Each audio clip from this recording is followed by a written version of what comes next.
Welcome to Life, Death, and the Law, presented by the law firm of Deason, Garner, and Hansen, hosted by attorneys Sean Garner and Adam Hansen. Welcome to Life, Death, and the Law. I'm Sean Garner. We're in studio here with Adam Hansen and Jeff Cook. Good morning, Jeff. How are you? Good morning. Thank you. Doing Dr. well. Doing Jeff well. Cook. Doing great, actually. Yeah. So let's talk about experiences where you're trying to do something good and it kind of backfires on you for one reason or another. I had one just last week. Okay. So I was coming back from lunch. I go home for lunch every day. And even if I only have 30 minutes, my house is only 5 minutes away. I'm going to go home and I'm going to get at least a 10-minute nap. So that's my routine. None of that has anything to do with what I'm about to say, but that's where I was coming back from. And I was waiting on 6E to cross 32nd Street, and it's a busy intersection, waiting at the stoplight. And I see this 2x4. It's about probably an 8-foot 2x4 in the middle of the intersection. And my first thought is, oh, I need to swerve around that. I do not want to hit that with my car. Yeah. And then I was like, well, probably nobody wants to hit that with their car. I ought to use my green light. I'm the only one that's going to be going north on 6E, so I don't have anybody behind me. I figure I've got enough time. If I play this right, I could be real cool, open my door, not even stop the car, just slow it down, reach out and grab that stick and just keep on cruising. And I'll do something good without even really using a lot of energy. And that's the best. So the light turns green and I go and open my door, and my car is one of those that if you open the driver's door, everything shuts off. And so I wasn't quite at the stick. So I'm grabbing for it because I was thinking I'm going to open the door and coast up to it. But I opened the door a little prematurely. So I wasn't quite at the stick. Yeah. And so now my car's off and I'm in the middle of the intersection and I'm still not at the stick. So I'm like reaching for it. I can't get it. So I got to undo my seatbelt, grab the stick, and I can't turn my car back on with the door open. And it's an 8-foot 2x4 and I'm in a sedan. So I'm committed at this point. I can't leave this stick in the road. And so I go to bring it inside my car. It's not going to fit. So I got to roll down the passenger side window and jimmy this stick in through my driver's side door, through the passenger side window, roll down my window, fish it back out that side, close the door, get back in, turn the car back on. By this time, the light has been red for a good 3 minutes. And I got traffic swerving all around me. Nobody's honking at me. And so that was good. Maybe they just thought my car stalled. And I'm sure they didn't see what I was doing because my car was like obscuring the stick and the good deed that I was doing there. Yeah. But anyways, I got through the intersection and got out and chucked the stick. And that was my good deed. Has that ever happened to you? You try to do something good and it kind of backfires? Wow. Well, I'm not prepared for that question. Yeah. Maybe today. We'll see. No, this is going to be all good. So we like to have you on the radio show because you're one of the most interesting people in Yuma. The reason I say that is because you have so many creative talents and you run a very successful business. So you're an orthodontist, and in your orthodontic practice, I think you set the bar. I take all of my kids to you specifically. I've never taken any of my kids anywhere else. And they have wonderful results. But not only that, they enjoy going there. And I've got a lot of friends that are in the dental profession, and I can't say that for everybody. And it's because, usually when you go to the dentist, you're going to get a shot in the mouth, and nobody wants that. And at the orthodontist, you don't get that. Yeah. But how does that feel? And is that normal to have your patients come to you and enjoy the experience? It's awesome. I love my job. It's so good. For whatever reason, I've always enjoyed feeling young, being young in that regard. And so we have conversations about, that's one of my favorite parts of the job. How are you doing? What's new?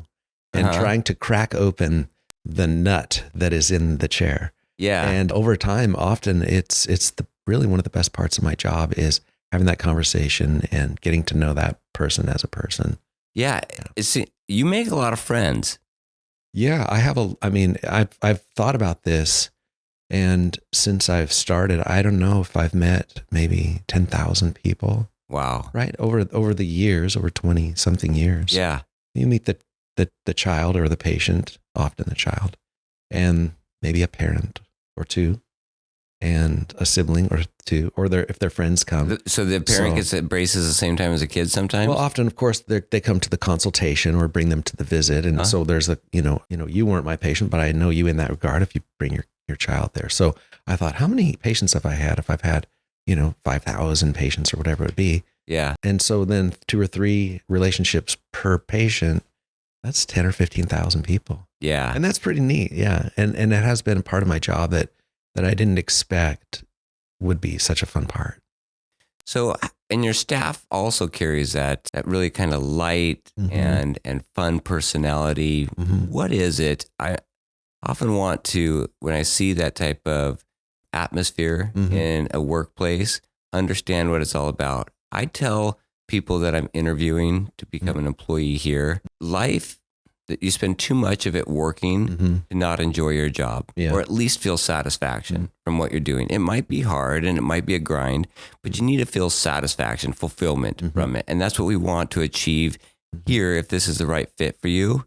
Yeah. And you seem to have achieved that in your practice. How did you get there? Well, I think just the job itself lends to something kind of fun. Because like you said, there's a difference between putting braces on kids lends itself to something fun. How is that? I think you've woven some gold out of straw here. Yeah, because it's all about looking better and feeling better and functioning better and keeping your teeth cleaner and that. So it's all good stuff. And not that other dental specialties or medical or wherever you're going, there isn't something that you're trying to do that's good. But often I feel like there's some excitement with a 12-year-old that is kind of contagious. And that is your average age? Sure. Some, maybe a little nervous. And so you want to try to nurture, take care of. And I'm really happy with all of my employees as far as that dynamic goes. When it comes to the patients, they care about them and they want to spend a little extra time. And I have several of them that have been doing it for 20 years or more. And so, they're motherly in that regard. And they all seem to have a young spirit too. Yeah, I have some younger assistants and some that have been there even before me. But even if they are older, they seem to have that kind of, how you doing? Yeah. And they're not overly, I would say, I don't know. Yeah. I don't want to say overly professional, but overly conservative as far as how they approach it. They're very open and they're lighthearted and it's a fun experience. Yeah. I had braces when I was 22, I think. I remember. Yeah. And, I had you put them on and the whole experience was great. I did look forward to those adjustments because I was really excited to how I was going to look. There you go. And how my bite was going to feel when the whole situation actually developed and was over. Yeah. And it wasn't something that I was like pining every day till the day I got my braces off, because it really, the adjustments the day after weren't fun because your teeth do hurt, but you can see it. You can see it, your smile getting straight and anticipate what it's going to be, the end product. Yeah. And I also, of course, I mentioned this when I was here before, I worked for a period of time with my dad. And so maybe I learned some of that. Your dad is also one of the most entertaining people I've ever met. He's a very curious person. And, he would ride his Harley into the office, like literally into the office. And, so he I think brought a little bit of levity and this to. Does he still ride a Harley? Yeah, no, he sold it. He rode a motorcycle his whole life until I think he realized I probably shouldn't do this anymore. Oh, well, that's too bad. Yeah, I know he loved it. It was a big. How did that whole change happen between him to you? Was it something you're like, hey, Dad, I want to take this over? Or did he say, hey, I want you to take this over and let's work out some sort of. Like working? Yeah. Huh. Yeah. Because orthodontics was his, right? Yeah, he started the practice in Yuma in 1981. And, I might have mentioned before, he was stationed here, loved Yuma. Yeah.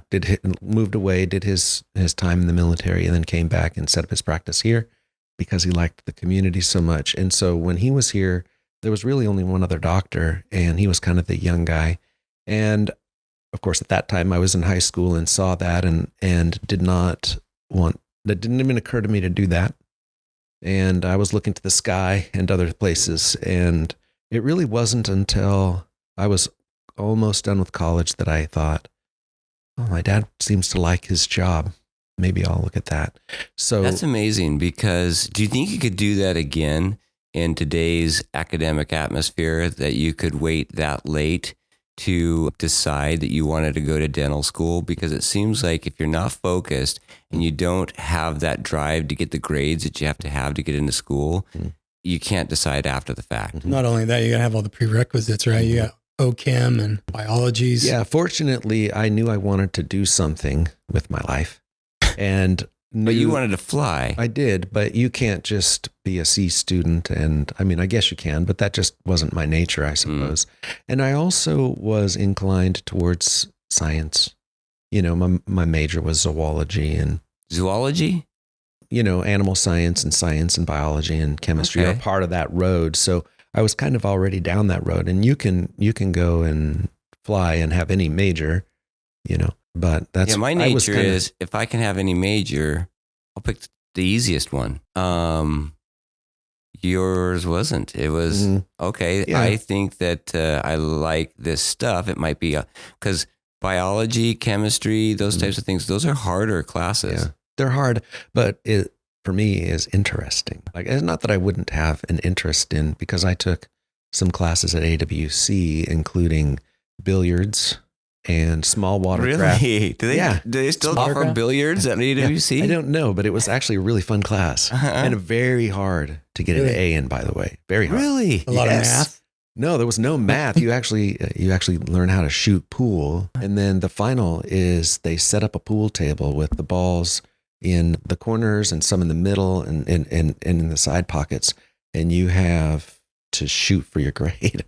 You have to get all the balls in within a certain number, and it turned out super stressful.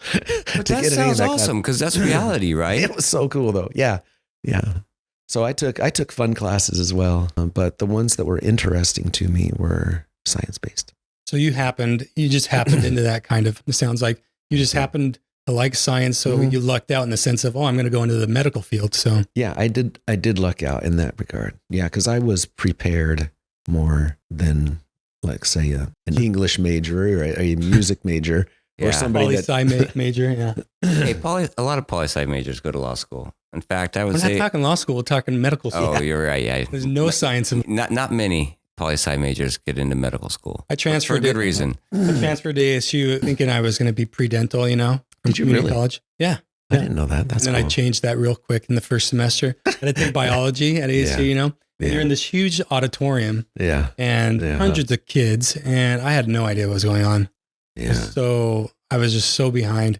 And because I'd gone on a church mission, I was gone for 2 years. I'd been out of school, and it was just like so overwhelming. And so I thought to myself, I guess I can't do the science thing. So what can I do? And so I switched to liberal arts.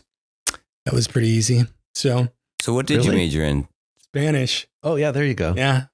The emphasis in translation. So that's cool. Yeah, it actually ended up working out for me going into the law school route. I mean, it doesn't sound like it, but because of the intense study of a foreign language, it caused me to really understand our own language in a different way, or more intensely, I would say. There are so many layers to every language that when you delve down into any one of them, then you understand how to break apart the different components. Syntax and the emotion when you're writing. And so it really lended well to law school, because now I could use those skills in writing, depending on how in law school, you're trained in logical reasoning and writing skills in the sense of like, I have a purpose for what I'm writing. Am I going to be argumentative? Am I going to be persuasive?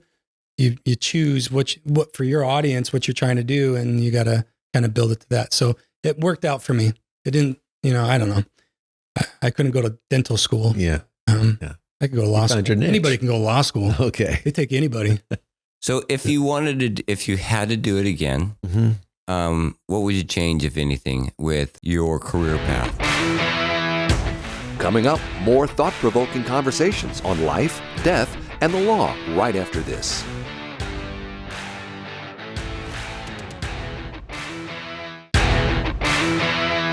You're listening to Life, Death, and the Law, presented by Deason, Garner, and Hansen, the law firm that has been voted Yuma's best 6 years in a row.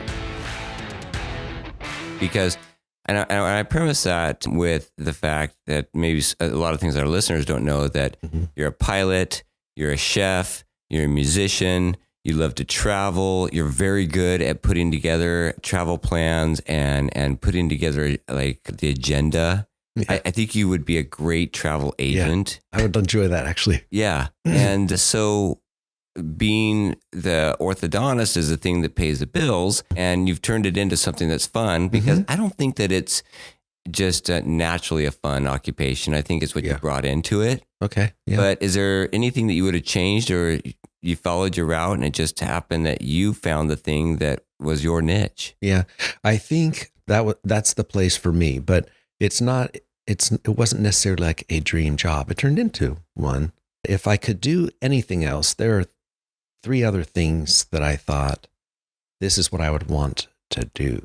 Okay. What are those 3 things? Well, one of them, of course, is aviation. It would be cool to be like an airline pilot. Sure, eventually, but I mean, or a fighter pilot. That's the one. I mean, right? Who doesn't want to do that? That sounds so cool. But I don't think that was suited for me. That's just not. It wasn't kind of my disposition. I don't know. Maybe I'm wrong, but there are other things in my life that I want, and I felt like whether that was for me or not, my decisions were based on more than just myself. I wanted to have a family. I wanted to be able to be home. I wanted some things that I felt like, and it turns out it's not necessarily true, but I felt like the military wouldn't give me at the same time. Yeah. So, and my dream, or one of my 3 dreams, would be to do that. I mean, it's just there's just so much cool about aviation and fighting for, I wish I was a veteran. Yes. And also just. So is that one of your regrets, that you didn't join the military at some point? Maybe. Yeah. I think what my dad did was admirable and valuable. He used it to pay for school and see the world and serve his country. And I kind of skipped all that. I just went to school and then did my residency and then got to work. And so it made him a better orthodontist, actually, because he was able to be a dentist and see things that I never really saw outside of school. And appreciate our country. For sure. Because he saw it from the outside. Yeah, there are a lot of neat things about that. So I suppose, I mean, it didn't work out in my life to do it like that, but that I suppose is something that would have been interesting. Okay, so after fighter pilot, then what? Well, I wish I could be a rock star. Yeah, so I was regrets that lends naturally into this next topic, because you have a band called the Regrets. Yeah, that's right. The Regrets. The Regrets, yeah. Yeah, the Regrets. And I think we all of us in there had felt the same. You wish you had a bus to travel and just do performances. And I love music. Music is where I feel, I feel things during music that there is a way, to elicit emotion through music that very few things can do it the same. What was your favorite gig? Oh, that's a good question. Well, we played on the bass a couple times, and when we first started out, I was very excited. We were all excited about music, and so I bought a bunch of music equipment, and it was cool. But this was again several years ago.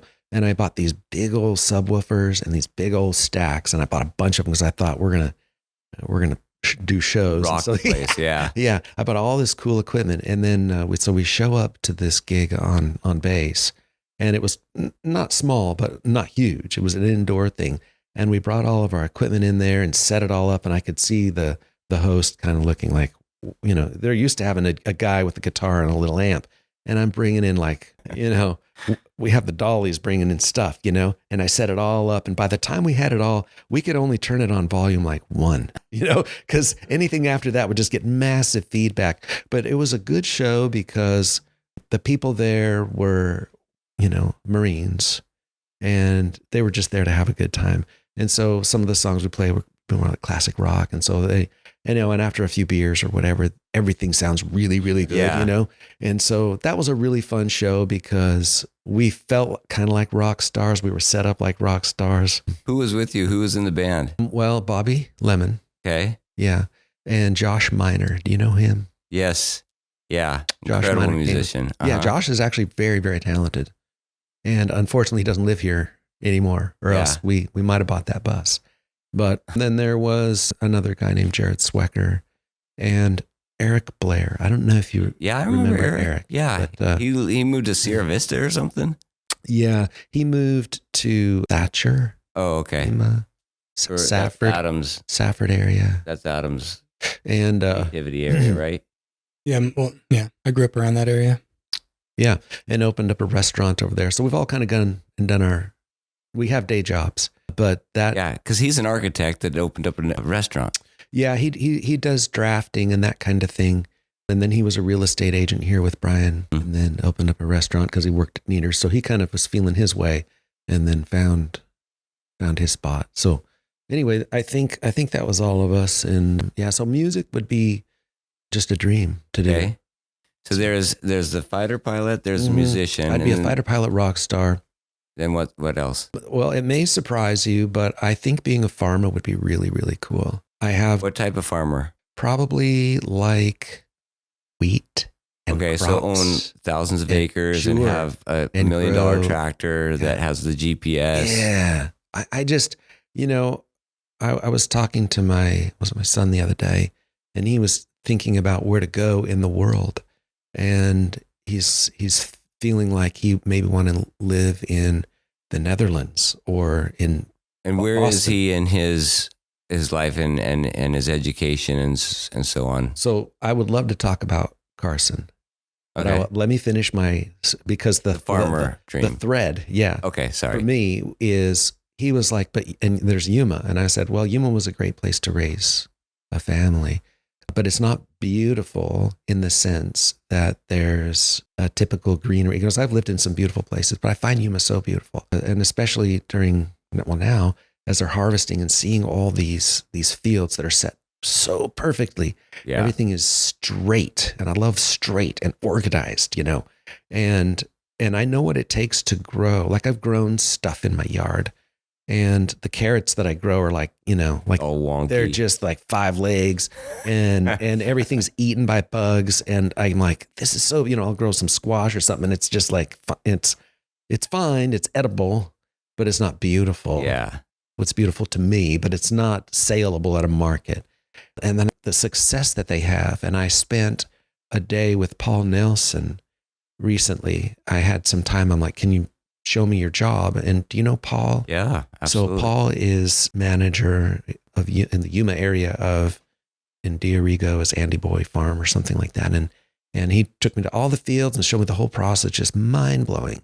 The science, the art, the organization. It's so cool. And to go, and it's magic really, if you think about what's happening, to take a seed and then you have food or you have a plant or whatever. It's just really, it's been a very rewarding. I've always had, even when I lived in an apartment, I always had a little pot that I'd dig and grow something because I find it just fascinating. That is interesting. I think I would feel a lot of reward in I it. feel that as well in my blood. I think I come from a long line of farmers. My dad, he wanted to be a farmer and get back into that in his later years. He was actually a very successful farmer as a young man, but then he got in a terrible motorcycle accident and had complete amnesia, lost all of his memory, didn't know who his mom was, didn't know who his wife was. My dad. Your dad? And so as he had to learn to read, and of course he picked up the skills quicker the second time, but he had to learn the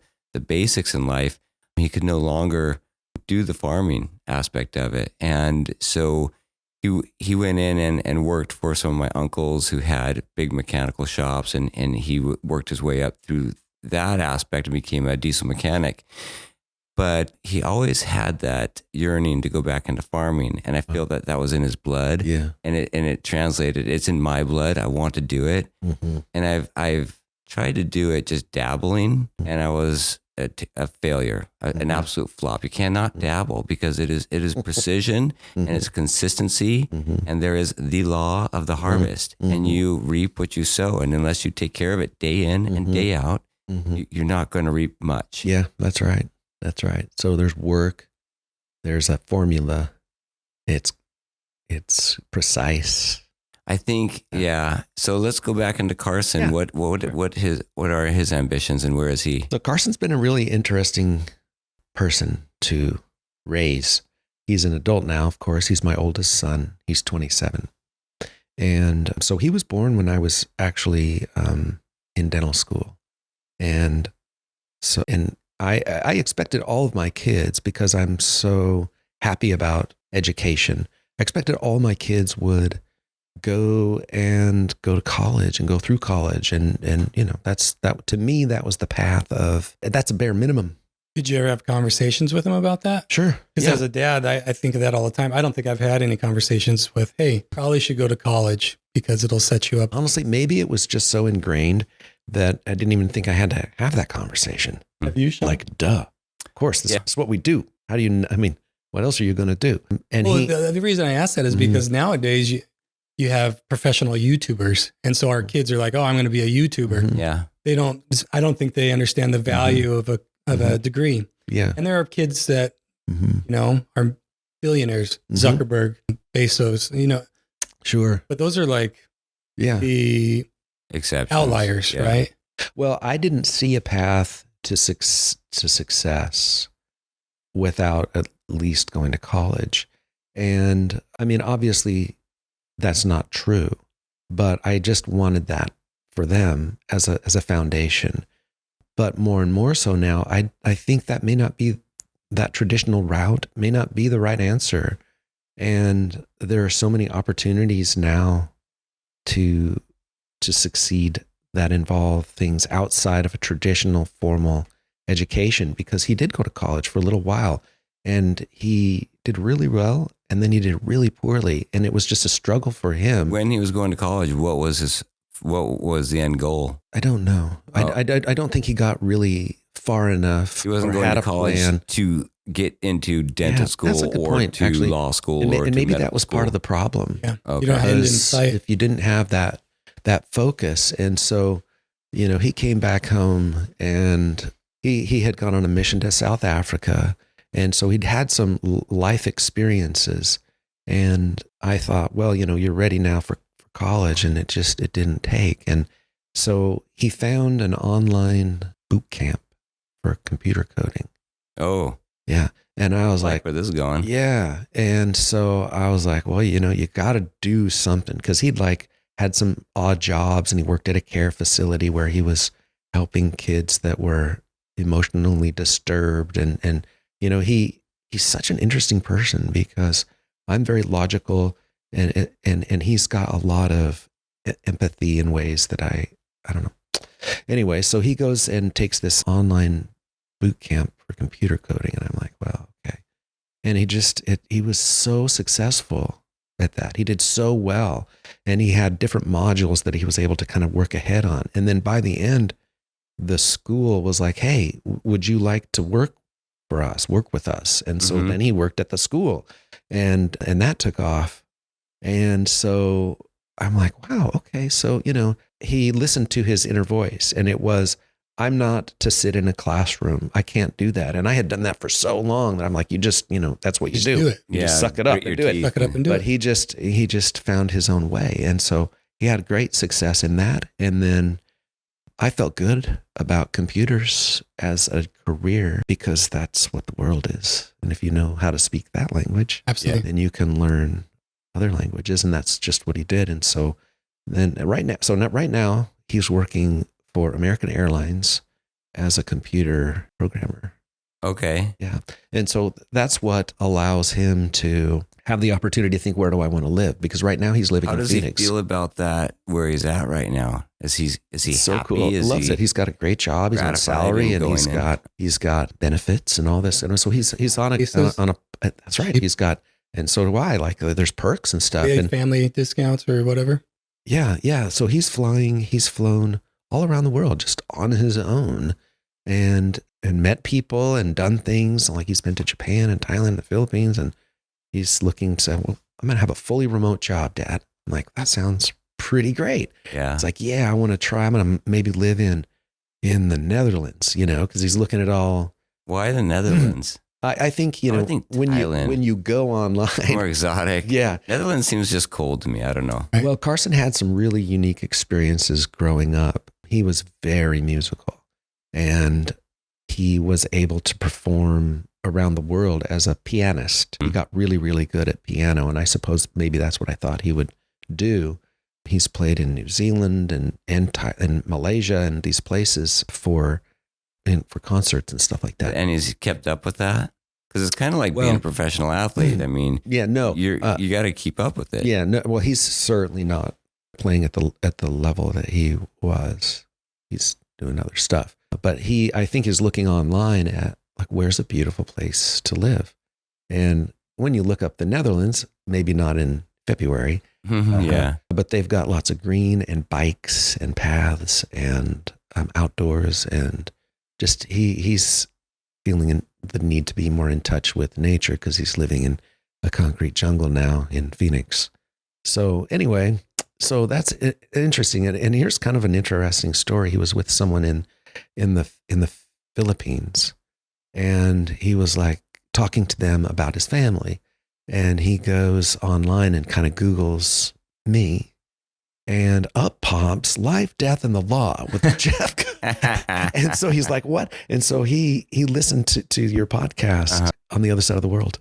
Pretty awesome. It's pretty good, huh? It is cool. I think that since we kind of have dabbled back and forth on different subjects when we started this podcast, really it started on the radio as an advertisement for our business. Yeah.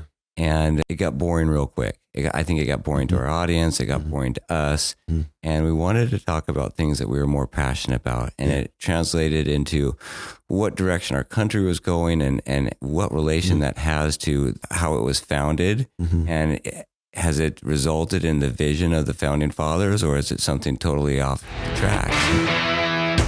Coming up, more thought-provoking conversations on life, death, and the law right after this. Hey, Yuma, Dave Ramsey here. If you listen to our show or know anything about us, then you know I only recommend products and services I trust and I believe in. That's why when it comes to protecting your assets and planning for your loved one's future, you've got to call my friends Sean Garner and Adam Hansen at the law firm of Deason, Garner, and Hansen. I encourage you to take the first step and attend a free, no-pressure seminar and learn all of your options. The firm of Deason, Garner, and Hansen has been educating the Yuma community for over 40 years, and this is the only area of law that they practice. Sean and Adam believe in giving free education to help people make smart decisions about their assets and help them leave a legacy for their family that they can be proud of. Schedule a free personal consultation today. Call 783-4575 or visit yumaestateplanning.com. You're listening to Life, Death, and the Law, presented by Deason, Garner, and Hansen, the law firm that has been voted Yuma's best 6 years in a row. And then as we explored that a little bit more, we talked about, okay, are people achieving what they really want in life? And is their search for success resulting in satisfaction, or do they need to find satisfaction where they are? And I think it's a combination of the two. How would you That's great. That's very thoughtful. Understand and describe that? Because, an orthodontist isn't something that, you wake up and feel like, okay, this is going to make me happy. At least I don't imagine that. But if you can go and interact with individuals on a daily basis and feel like you are having an impact on their lives in a positive way, whether it's just, how's your day going, and have that be a bright spot in their day with a break from school and all. Yeah. And then at the end, having the braces off, then seeing them happier makes you happier, even if the placing of the bracket on the tooth isn't necessarily satisfying. It's the personal interaction, perhaps. I don't know. Am I on the right track here? Yeah, I think so. I mean, I feel like you need to bloom where you're planted. And I guess in my case, I have ended up happy with what I've done, not because I had some dream about being an orthodontist, but being an orthodontist has allowed me to do the other things that I enjoy. Yeah. So, and tell me a little bit about that, because your practice model is very, very efficient. And I don't know how you develop that mindset to look to carve out the fat without making it robotic. Can you explain that process a little bit? Well, I mean, when I say bloom where you're planted, everybody's going to be planted in a different spot.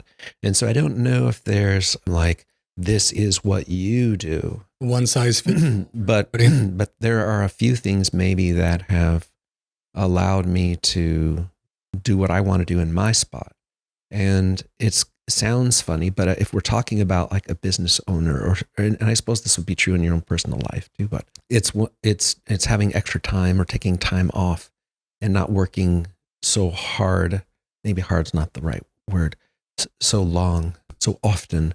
When I first came back and worked every day, all day, every week, and didn't take the time to think. And it was a friend of mine who took a little bit of extra time off and said, this has been really good for me personally. Mm-hmm. And was he also an orthodontist? Mm-hmm. Okay. And it's been good for my practice as well. So I thought, well, that doesn't really make sense. Right. I'm going to not be there as much. I'm not going to make more money and work longer hours. But that's what I think what we're talking about is if you're wanting more money or if you're wanting a better experience. So when I started taking more time off, it allowed me to kind of unwind a little bit and think.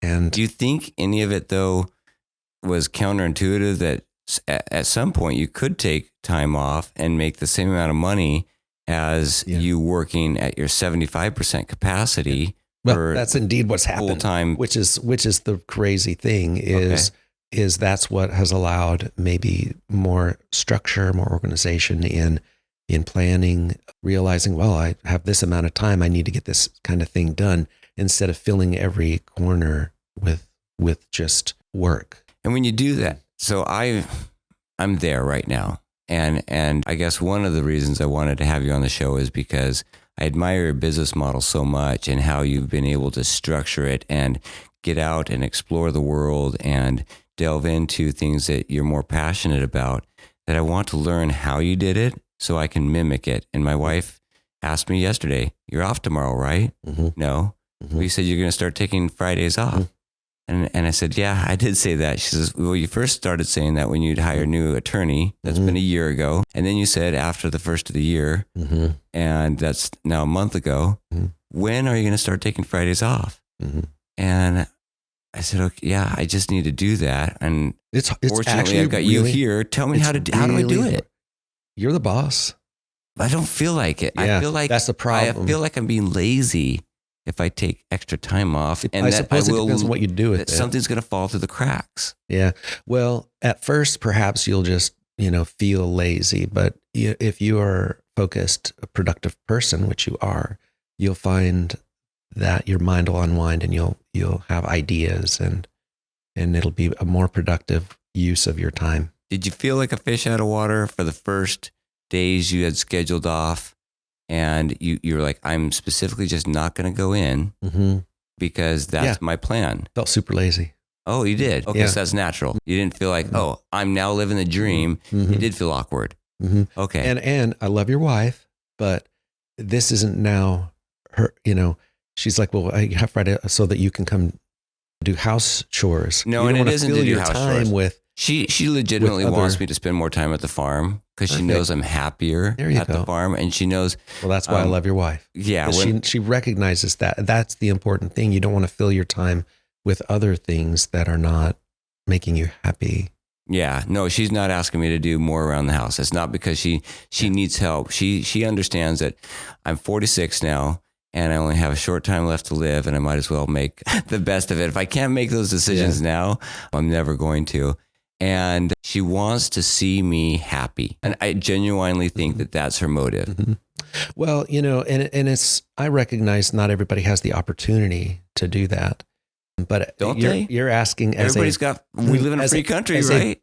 Fair enough. But as a business owner, this may apply in that regard. And it didn't happen for me day one. It wasn't like I just came out and did that, although that might have been a good thing. Maybe you're now at a point, and I think it might have happened for me at roughly that point, where you have a decision to make, and you hear these stories about people that are on their deathbed. Like, they don't say, I wish I would have spent more time at the office. So, you know, you have an opportunity, if you have the opportunity to do that, to make that decision and have some time to be introspective, and you'll fill it with something other than TV and Cheetos. You will. You'll find time on your that farm. Sounds pretty good. There's a day for that. Okay. But not all days. And if you have the chance to do it, if you're at that point in your career where you can, say, rely on a partner, or you recognize that there's never enough money, you can always work more. That was going to be my follow-up question. Mm-hmm. I don't think, honestly, that your practice suffered when you took the days off. Well, I thought it would, and I was willing to make that sacrifice. And so you were willing to drive an older model car and live in a smaller house. Yes. If that's what it took. Right. But then how it wound up is you became more refreshed and were more there at work when you're at work. And so just as productive as a 5-day week and a 3-day week because of that. For sure. That's what I saw from an outside perspective. And is that true? It's a true story. That happened. And maybe I saw this model from my own father, who quit orthodontics, which is a lucrative field, and went and did something that doesn't make as much money. It's productive.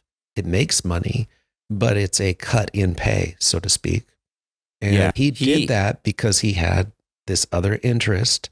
And so now, had he worked the same amount of time as an orthodontist, he would probably have more money. But he's done something different. It's refreshed him in a different way. And he's now, one of the healthiest guys I know. He'll be 78 in a little bit. Yeah. And I guarantee he could outride me. He could. Yeah. So where would he be physically and mentally had he stayed in orthodontics until 78 and worked the same? I mean, our jobs are relatively sedentary. We sit down a lot, you know, and he'd be 40 pounds heavier and you know, and now he's got not just a lifespan, but a health span that is different than he would have otherwise. And so I saw him make that choice. And I don't know, maybe that's one reason why I thought, well, there's more to life than work. Yeah. And I think that you have to be willing to accept the sacrifice of the money and for the quality of life overall, and recognize that quality of life at a certain point comes with money, but it doesn't continue dollar for dollar, minute per minute. And I don't know where that cutoff is, but if you can say, all right, I don't need a newer car or the nicest car, and I don't need the biggest house or the nicest decorations in the house, and I'm going to cut back in my spending or anticipate that and schedule for it, and then cut back in my work hours, then that can work. And if you get more productive, wonderful. And if you don't, you're probably still making the right decision. And I guess what I want to lead into then is, what advice would you give out there for those business owners that are struggling and they feel like they have to work those 60, 70-hour weeks to make it work, that might help them be even more satisfied in what they do and more productive and regain and rekindle the flame for that passion that they had to open up that small business by taking a step back? Well, if you're having to bloom where you're planted, and you're planted in an area that maybe isn't as fertile, and maybe you do have to spend more time than you would otherwise want, instead of maybe taking a week off or a day off or a day and a half off, maybe take one day a week and have a longer lunch and go with some friends, because that's the next part of feeling happy or successful. And that is, I wouldn't be, none of this would really matter if I was alone, if I didn't have a partner that I could share that with. Right. And friends to do that with. And so really one of the highlights of my week is Wednesday at noon, which is when I go to lunch with my friends. And it's a time where I have 2 or 3 really just very close male relationships.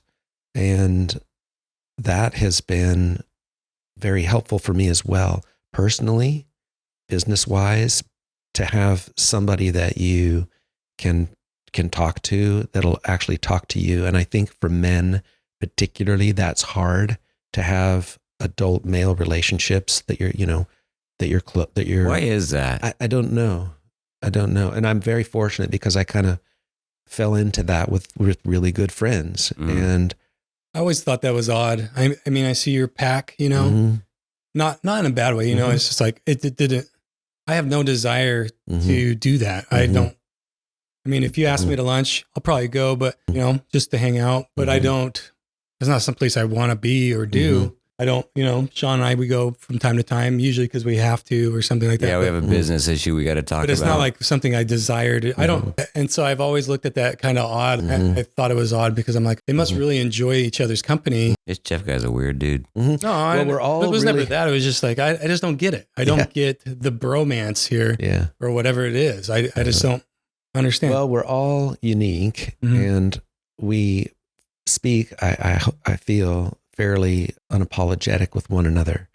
So if there's a problem, we're not nice to each other, but I'll tell you, you really need to think about it this way. Yeah. Don't, Are you talking so you get among each other or among each other? Yeah. Among each other or hey man, you should be nicer to your wife, or you shouldn't listen to your wife in that regard, or whatever. We all need that unfiltered feedback from someone who likes us regardless. Yeah. And we trust them to tell us the truth, even if we don't want to hear it. Yeah. That's it. That was well said. I think so too. Well, thanks You're welcome. for coming in again. Glad to we'll be have here. to have you again. It's very kind of you. Yeah. And that's it for today. All right. Take care. Enjoy your weekend.